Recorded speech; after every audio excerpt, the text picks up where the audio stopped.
पहुंचाना। तो फरमाते थे रोटी खाऊं ना तो मुताले में फर्क आता है, रोटी तोड़ने पर भी तवज्जो जाती है, फिर सालन लगाने में तवज्जो जाती है।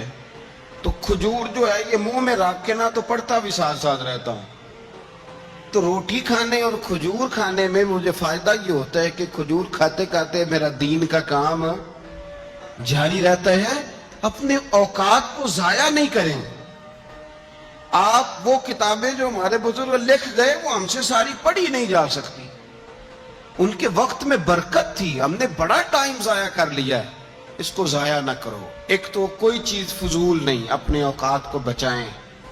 जो टाइम बच जाए वो जिक्र इलाही में लगा दें, तिलावत कुरान में लगा दें, अल्लाह की इबादत में लगाएं। पढ़ने और लिखने में वक्त को आप यकीन करें, बहुत सारे लोग हैं फारिग हैं, कभी कभी बड़ा अहम और जरूरी काम करना होता है तो बाज दोस्त मिलने के लिए आ जाते हैं। अब एक रिसर्च जारी है, मैं एक तफसीर को देख रहा हूं, मुझे एक बड़ा अहम काम करना है। एक दोस्त मिलने के लिए आया है और उससे पूछा साहब आप कैसे हैं? दुकाने लगा मैं फारिग था तो मैंने कहा चलो पीर साहब के पास चलता हूं।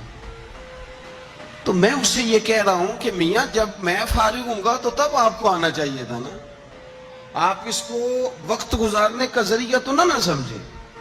और फिर अगर आप आए हैं तो आपको इल्मी बात करें, आपको दीन की बात पूछे, मैं आपके साथ डिस्कस करूं। आप अगर आके अपने मोहल्ले के काउंसलर की बात छेड़ेंगे तो ना वो हमारे कहने से सीधा हुआ है और ना उसने होना है। तो हमने फजूलियात में, अबहास में, बहसों में उलझ का टाइम जाया किया। पलट के देखो जिंदगी में कितना वक्त जाया हुआ है। ये कभी दोबारा हमारे हाथ ये कभी हाथ नहीं आए। मेरे नबी पाक अलैहिस्सलाम ने फरमाया जन्नती कभी अफसोस नहीं करेंगे, पर इस बात पर जन्नती भी अफसोस करेंगे कि यार वो 4 लम्हे जाया क्यों हो गए। हजरत अब्दुल्ला इब्न उमर गुजर रहे थे तो एक कब्र पर नजर पड़ी आपकी, तो आप नीचे उतर आए घोड़े से, तो थोड़ा सा साइड पे मुसल्ला बिछाया और 2 रकअत नमाज अदा की। फिर सफर शुरू हुआ तो आपके खादिम जो साथ थे वो अर्ज करने लगे हुजूर आपकी इस बात की समझ कोई नहीं आई कि आपने घोड़े से उतरे और सिर्फ 2 रकतें पढ़ी और चल दिए। तो आप फरमाने लगे कि मैं जब गुजर रहा था तो मेरे दिल में ख्याल आया कि ये जो कब्र में लेटा हुआ है ना, ये तो तरस गया होगा कि मुझे 2 रकतों का वक़्त ही मिल जाए। हजरत अब्दुल्ला इब्न उमर कहते मेरे ज़हन में ख्याल आया कि कब्र में लेट के तरस रहा होगा कि मुझे 2 रकतों का। लेकिन यहां तो लोगों ने मेरे भाई 6-6 घंटे गर्दनें थक गई मोबाइल पर झुकी हुई, लेकिन मुहम्मल और फजूल और कोई माना नहीं और कोई मकसूद नहीं, और उसने ये कह दिया तो उसने वो कर दिया, और उसने ये आजकल जो बीमारी चली है ना, इससे सबसे ज्यादा नफ्सियाती मरीज वो लोग बन रहे हैं जिनका ताल्लुक मोबाइल और खबरों से ज्यादा है। और अगर मैं कह दूं कि 90% लोगों का ताल्लुक है इसके साथ, तो मेरी बात गलत तो नहीं? क्योंकि हर वक्त हम इसी को देखते रहते हैं, उधर ये हो गया, उधर वो हो गया, इधर ऐसे हो गया। तो वो चीजें हमारी नफ्सियात को, घरों के अंदर बैठे बहुत सारे लोग बीमार हो गए और ज़हनी मरीज बन गए। क्यों? इसलिए कि उन्होंने अपना दिल ना कुरान पाक में लगाया, ना तिलावत में लगाया, ना अज़कार में लगाया, ना वज़ाइफ में लगाया, ना हमारी तबीयत है ये काम करने की। तो उल्टा सीधा सोच साज के तो हम उलझ जाते हैं। ये घरों में झगड़े ज्यादा क्यों होते हैं कि बहू जिक्र नहीं करती अल्लाह का, सास के खिलाफ ही सोचती रहती है। और सास नाराज ना हो, सास और ससुर जिनकी उम्र अब इतनी ज्यादा हो गई है कि अब अगला स्टेज दुनिया से जाने का ही है, वो भी इतनी तवज्जो करते हैं कि ये मेरा बेटा क्या आज शाम को मिठाई का डब्बा लाया है कि यहाँ वो बाल्टे सेब लाया है। अगर सारी तवज्जो इधर देनी थी तो इससे ज्यादा बेहतर नहीं था कि मुसल्ले को वक्त देते। इतनी बारीकी से लोगों का ख्याल ना रखें, अपना ख्याल रखें। सारे लोग ही हिकमत वाले थे, सारे लोग ही शानों वाले थे। हुजूर के हर सहाबी की बड़ी अजमत है। क्या शान है जनाब सिद्दीक़ अकबर की, और क्या मर्तबे हैं हजरत फारूक आजम की, और क्या कमाल है हजरत उस्मान गनी का। लेकिन چونکہ ہر پھول کی اپنی خوشبو ہوتی ہے. جو دانائی، جو علم، جو فقاہت، جو اسلوب اللہ نے مولا علی شیر خدا کو عطا فرمایا تھا، جو شان اللہ نے مولا کائنات کو عطا فرمائی تھی، وہ تو حدیث آپ نے کئی دفعہ سنی ہوگی کہ حضور نے فرمایا میں علم کا شہر ہوں اور علی اس کا دروازہ ہے. میں آج آپ کو ترمذی کی ایک اور حدیث سناتا ہوں. نبی پاک علیہ الصلوۃ والسلام نے فرمایا انا دار الحکمت، انا دار الحکمتی، انا دار الحکمتی. کیا خوبصورتی ہے اور کیا شان ہے میرے نبی پاک کی. حضور فرمانے لگے میں حکمت کا گھر ہوں، میں حکمت کا گھر ہوں. انا دار الحکمت وعلی بابها، میں حکمت کا گھر ہوں اور علی اس کا دروازہ ہے. علی اس کا دروازہ ہے، اس گھر کا جو گھر حکمت کا خود رسول پاک کی ذات ہے. تو حضرت مولا علی شیر خدا کرم اللہ تعالیٰ وجہ الکریم کو اللہ تبارک و تعالیٰ نے حکمت عطا فرمائی، دانائی عطا فرمائی، اللہ نے شانیں عطا فرمائی. ان کو اللہ تبارک و تعالیٰ نے مرتبوں سے نوازا. اچھا ہمارے ہاں یہ بھی ہوتا ہے کہ جو پہلوان آدمی ہوتا ہے نا میدان میں لڑنے والا پہلوان، وہ اکثر سیاںا نہیں ہوتا الا ماشاءاللہ. جو کوئی پہلوان جو ہوتا ہے وہ کئی دفعہ عقل مندی والا معاملہ اور فیصلہ نہیں کرتا، لیکن حضرت علی کا کمال یہ ہے کہ ان سے بڑا دلیر بھی کوئی نہیں اور ان سے زیادہ سیاںا بھی کوئی نہیں. حضرت علی شیر خدا اتنی شانوں اور مرتبوں والے آدمی تھے کہ دلیری بھی سب سے زیادہ اور عقل بھی. حضرت عبداللہ ابن مسعود رضی اللہ تعالیٰ عنہ فرماتے ہیں کہ اگر حکمت کے 10 حصے کیے جائیں نا دانائی کے، تو اللہ نے 9 حصے مولا علی کو عطا فرمائے اور 1 حصہ باقی ساری کائنات کو عطا فرمایا. بڑے فہم والے، فراست والے، دانائی. ایک بندہ آ گیا غیر مسلم تھا تو کہنے لگا میرے کچھ سوالوں کے جواب ہے پر کسی نے دیے نہیں کبھی. پہیلیاں ہوتی ہیں نا کچھ لوگوں کے، سوال اور ہوتا ہے پر پہیلی تو بعض لوگوں نے پہیلیاں، لیکن جن کو اللہ فہم کی دولت دے نا ان کے سامنے بھی پھر کوئی پہیلی نہیں رہتی، کوئی راز نہیں رہتا. تو جب اس نے آ کے بہت بڑا دعویٰ کیا کہ اگر کوئی میرے سوال کا جواب دے تو میں مان جاؤں، تو پھر مسلمانوں نے کہا کہ نہیں، تو نے بڑا ہی دعویٰ کر دیا، تو شے ہی کوئی نہیں. وہاں تو بڑے مان گئے. تو ہمارے ساتھ. حضرت مولا علی شیر خدا کے پاس لے گئے تو اس نے بڑے مشکل سوال کیے. پہلی بات وہ کہنے لگا آپ مجھے 2 ایسے دوست بتائیں جن میں کبھی لڑائی نہیں ہوئی. تو حضرت علی کہنے لگے تو بڑے دعوے کر رہا تھا کہ میں بڑے لمبے سوال پوچھوں گا.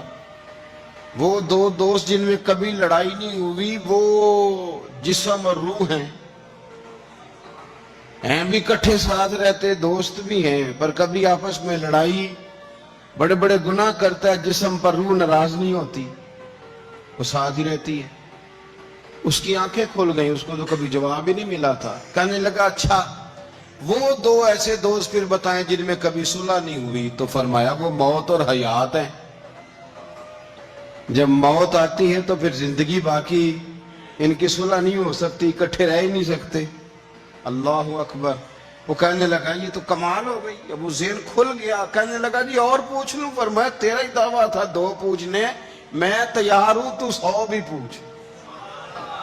کہنے لگا وہ بی بی جس نے چند لمحوں میں بچہ پیدا کر دیا، فرمایا یہ بھی کوئی مشکل بات ہے؟ وہ حضرت مریم ہے. 1 منٹ میں حاملہ ہوئی تھی، اگلے منٹ میں اللہ تعالیٰ نے انہیں تھوڑی سی تکلیف سے گزارا اور اگلے منٹ میں حضرت عیسیٰ پیدا ہو گئے. وہ مشکل بات ہے؟ کہنے لگا جی وہ 2 چیزیں جو حرکت نہیں کرتی. فرمایا یار جلدی پوچھ، ٹائم نہ ضائع کر، جلدی پوچھ. وہ 2 چیزیں جو حرکت نہیں کرتی وہ زمین آسمان ہے. اس نے کہا وہ 2 چیزیں جو ٹھہرتی نہیں. فرمایا وہ سورج اور چاند ہے جو حرکت ہی کرتے رہتے. کہنے لگے اچھا وہ بتائیں جی جو کھا تو بڑا کچھ کیا پر پیا اس نے کچھ بھی نہیں. تو حضرت علی فرمانے لگے وہ حضرت موسیٰ علیہ السلام کا عصا ہے जादूगरों के सांप सारे ही खा गया पर पानी का घूंट भी नहीं पिया। हद हो गई। वो शख्स कहते हैं अली के जवाब ने, मौला अली शेर खुदा के जवाबात ने मेरे अंदर हिजान पैदा कर दिया। मैंने फौरन कहा बताएं वो शख्स जो कोई शय नहीं। तो हजरत अली कहने लगे जो मेरे नबी का कलमा ना पढ़े वो कोई शय नहीं। कहने लगे वो बताएं जो बड़ी शय हो। फरमाया जो चाहे कि उसकी इज्जत काबे से भी ज्यादा हो जाए और वो बड़ी शय बन जाए तो वो मोहम्मद अरबी का कलमा पढ़ जाए। गंजा था, कोई शय नहीं थी, सर पे बाल भी नहीं थे, रोया करता। अल्लाह ताला ने फरिश्ते को भेजा, तुझे क्या चाहिए? तो कहने लगा बाल आ जाए और थोड़ा माल आ जाए। फरिश्ते ने हाथ फेरा तो बाल भी आ गए तो बकरियां भी आ गई, लाइनें लग गई, माल ही माल हो गई। दूसरे के पास गया, वो कोड़ा था, उसको जाके कहा क्या चाहिए? कहने लगा शिफा हो जाए और कुछ अल्लाह ताला आसानी कर दे। शिफा भी हो गई, गायें भी दे दी, भैंसें भी दे दी, माल ही माल हो। फिर एक के पास गया, वो अंधा था, तुझे क्या चाहिए? उसने कहा आंखें मिल जाए और कुछ साथ अल्लाह माल दे दे। ऊंट ही ऊंट हो गए। जब बड़ा नवाज दिया तो फिर मालिक ने इम्तिहान लेने का इरादा किया। यारी तेरी सोना है पर आजमाइशां भी तेरियां अग, आजमाइशां तेरियां, सही कह रहा हूं, आजमाइशां तेरियां, यारी तेरी सोना है पर आजमाइशां तेरियां। ये सोना परखिया जामदा ही पहलो ना लगा दे लग। अल्लाह ने फरमाया आजमाइश करो। सबसे पहले गंजे के पास आए, उसे कहा अल्लाह के रास्ते में कुछ देखने लगा, मेरे खर्चे ही बड़े, देखो तो सही कितनी मुश्किल में वक्त गुजारता हूँ, हाल ही कोई नहीं। तो उसने कहा मैंने तो सुना है तू गंजा और भूखा नंगा था। कहने लगा मैं तो जद्दी पुश्ती रही से आजम हूँ, तुझे किस पागल ने कहा है भाग जा? उसने कहा अच्छा जैसे तू था वैसे ही हो जाए। खेत खलियान उजड़ गए, फिर से गंजा हो गया। हुजूर अलैहिस्सलाम फरमाने लगे, फिर वो उसके पास गया जो कोड़ा था, उसे कहा कुछ दे। कहने लगा खर्चे ही बड़े, अब पूछ लें किसी अमीर आदमी से, कहेगा चक्की के नीचे हाथ है मेरा, मेरे से ज्यादा तो परेशान बंदा ही कोई नहीं। क्या बताऊं आपको, इतना टैक्स है, इतना जुर्माना है, फलानी शय, बड़ा कुछ गिनवाते हैं लोग। उसने कहा मैंने तो सुना तो पहले कोड़ा था। उसने कहा अच्छा दौड़ जा, मैं तो रईस आजम हूं, दादा भी परदादा भी और सारी नस्ल ही। उसने कहा अच्छा जैसे तू था वैसे ही हो जाए। फिर वो गया अंधे के पास और जाके कहा अल्लाह के नाम पे कुछ दे। तो कहने लगा रब के नाम पे? ये खड़े हैं ऊंट, जितने तेरे दिल करे ले जा। उसने कहा क्या माना इस बात का? कहने लगा यार तुझे क्या बताऊं, मैं तो अंधा था, मैंने तो कभी दुनिया देखी नहीं थी। फिर उस करीम ने फजल किया तो मुझे बड़ा कुछ दिखाया। मैं क्या बताऊं, मेरा दिल कर रहा है कह दूं कि फिर उसने काबा दिखाया और उसने रोजा रसूल दिखाया, फिर उसने रियाजुल जन्ना के सजदे दिखाए, फिर उसने अपने महबूब के दरवाजे की रौनकें दिखाई। उसने बड़ा कुछ दिया, उसने बड़ा नवाजा। मेरे पास तो शायद मैं बदकार पुराना खादम, किसे दर मिली न टोई। इते वासफ यार ने नजर जो की थी, फिर वासफ वासफ ही होई। ये तो उसका करम हुआ। तो ये वो कहने लगा तू अल्लाह के नाम पे जान मांग, मैं वो भी देने को तैयार। मेरे पास तो शय कोई नहीं थी, मुझे तो अपना पता है, मैं तो कोई शय नहीं था, कुछ नहीं था मेरे पास। ये तो उनका करम है कि रुख इनका उधर है। और मुख्तसर सी मेरी कहानी है, ये जो भी है उनकी मेहरबानी है। तो वो कहने लगा मैं भी कुछ लेने नहीं आया था, तेरी आजमाइश ही करने आया था। तेरी इज्जतें भी सलामत रहेंगी, तेरा माल भी सलामत रहेगा, तेरी शिफा भी। अपनी जिंदगी में कभी भी अल्लाह की बारगाह से तवज्जो इधर उधर न करें, छोड़े लोग क्या कर रहे हैं, दुनिया क्या कह रही, कभी भी अपनी तवज्जो दाएं। हमारा ये मसला बन गया कि हमारी सियासत है, हमारी दुनियादारी है, हम बंदों को राजी करना चाहते हैं। हम देखते हैं कौन किस तरह, और आप यकीन करें आप थक जाएंगे, बंदे राजी नहीं होंगे, वो नहीं राजी होते। आप इनको मना के लाएंगे तो इधर वाले निकल जाएंगे, इधर को मनाएंगे तो इधर वाले निकल जाएंगे। इस चक्कर से बाहर आए, उस रब को राजी करें जो फरमाता है इन्नल्लज़ीना आमनू व अमिलुस्सालिहाति सयजअलु लहुमुर रहमान वुद्दा। फरमाया तो ईमान लाने के बाद नेक अमल कर, मैं लोगों के दिलों में तेरी मोहब्बत पैदा कर दूंगा। रहमान लोगों के दिलों में मोहब्बत डाल देगा, अल्लाह लोगों के दिलों में اپنی نظر ہمیشہ اپنے رب پہ رکھیں. اتنی لمبی چوڑی دنیا داروں سے امیدیں نہ وابستہ کریں. میں نے دیکھا ہے لوگ کا سال ایسی کرتے ہیں، کبھی اس کے دروازے پہ کبھی اس کے دروازے پہ. ان چکروں سے باہر آئیں اور اپنے رب کی بارگاہ کی طرف توجہ کریں. استغفار شوق سے پڑھا کریں.